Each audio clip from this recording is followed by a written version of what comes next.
어릴 적 처음으로 마주한 동화 같은 풍경이 있었습니다. 학창시절 친구들과 처음으로 밤까지 놀아본 추억의 장소. 해가 저물 무렵에도 떠나기 싫어했던 우리의 첫 번째 놀이공원. 반세기라는 긴 시간 동안 세대가 바뀌어도 변하지 않는 추억의 무대. 오늘의 주인공 에버랜드와 눈 맞아볼까요? 모든 이야기는 한 사람의 신념에서 출발했습니다. 1970년대 초 삼성 창업주 이병철 회장은 헐벗은 산을 푸르게 바꾸자는 생각으로 용인 일대에 조림 사업을 시작했습니다. 그렇게 1976년 4월 17일 자연농원이라는 이름의 새로운 공간이 문을 엽니다.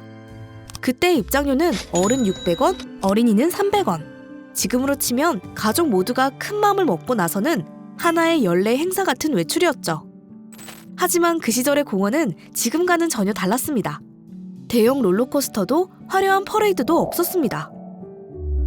산비탈에는 밤나무와 은행나무, 살구나무가 자라 있었고 작은 농장에서는 돼지와 사슴이 함께 길러졌죠. 그곳은 놀이터이자 농장 그리고 연구의 땅이었습니다.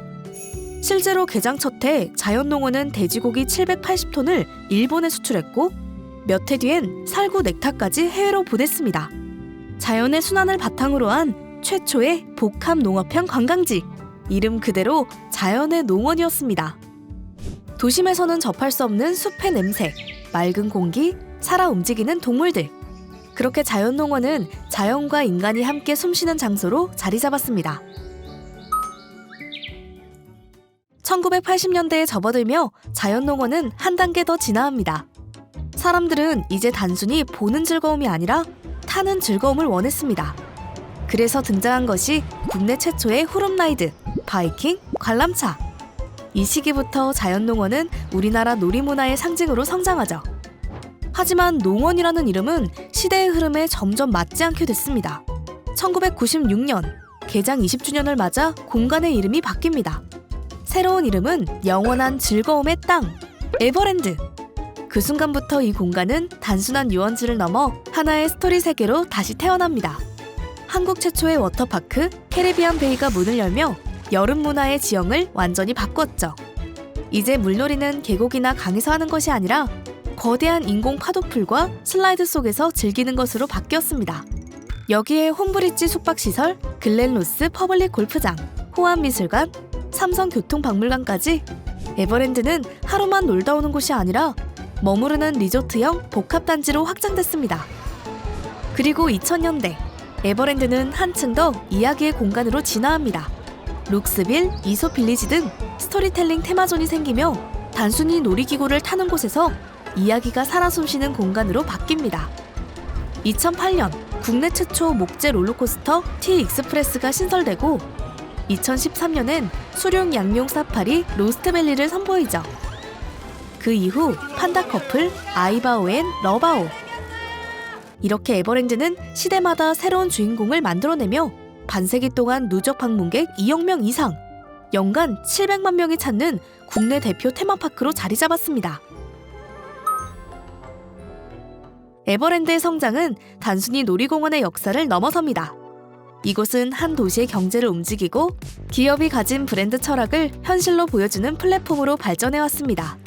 팬데믹으로 모든 관광산업이 움츠러들던 2020년, 에버랜드 방문객 수는 275만 명까지 감소했습니다. 하지만 불과 3년 뒤 2023년에는 588만 명으로 반등했고 2024년에도 560만 명대를 꾸준히 유지했죠. 업계가 양적 성장은 한계에 다다랐다고 말하던 시기, 에버랜드는 전혀 다른 해답을 선택했습니다. 숫자가 아니라 경험의 깊이. 한 명의 방문객이 더 오래 머물며 더 많은 감정을 느끼고 자연스럽게 더 많은 소비로 이어지는 구조로 방향을 바꾼 것입니다. 이 변화의 상징이 바로 푸바오였습니다. 2023년과 2024년 판다 푸바오의 인기는 곧바로 매출로 이어졌는데요. 단 13일간의 팝업 스토어 매출이 10억 원을 넘었고 특히 1분기 비수기 매출이 크게 상승하며 삼성물산 리조트 부문은 이례적으로 손실을 최소화했죠. 하나의 콘텐츠가 수익 구조를 바꾼다. 이 새로운 공식을 에버랜드가 먼저 증명한 셈입니다. 경제적 파급력은 지역으로 확산됩니다. 방문객의 식사, 숙박, 교통비 지출이 용인시 경제 생태계를 살리고 지방세 수입 또한 꾸준한 규모를 유지합니다. 일부에서는 공원 내 소비 집중으로 인한 한계도 지적하지만 그럼에도 에버랜드는 용인시의 대표 세수원이며 지역 관광 협력의 중심축으로 기능하고 있습니다. 단순한 테마파크 이상의 지역 인프라의 일부가 된 것이죠. 수익성만 놓고 보면 테마파크는 고비용 구조를 가집니다. 인건비, 유지 보수비, 계절 요인 등으로 수익률이 일정하게 유지되기 어렵죠.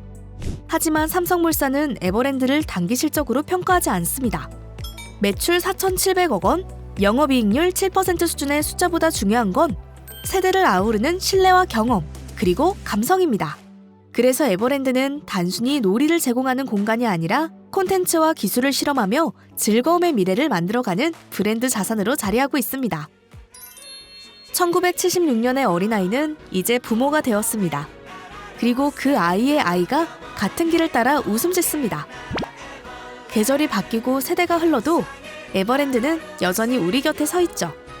놀이기구는 바뀌고 음악도 달라졌지만 그 안의 설렘은 여전히 남아있습니다. 반세기를 넘어 에버랜드는 오늘도 우리의 시간 속에서 새로운 기억을 피워내며 이야기를 이어갑니다.